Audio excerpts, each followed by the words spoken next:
Hello, I'm CG Yin. This is a quick video to show how to add photo into circle frame in Canva. After starting Canva, we can choose a template to create a design. I will use presentation. After presentation design page is created, we can upload the photo. So we can go to uploads and then we can upload files here.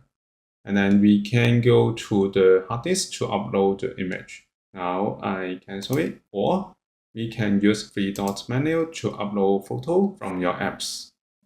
Now I go back.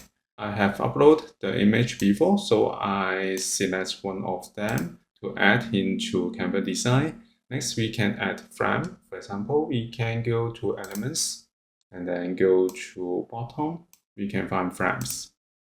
And then we can choose circle frame. Now we can click and drag the photo into frame. So we can scale it, scale the frame. I press Alt and can drag to scale up the frame. And then we can double click and then we can adjust the cropping area.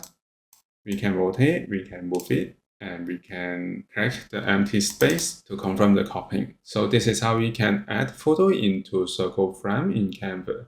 Thank you for watching this video. Hope this helped. Please subscribe to this channel. More video will be shared with you. I'm CG Yin. See you in the next video.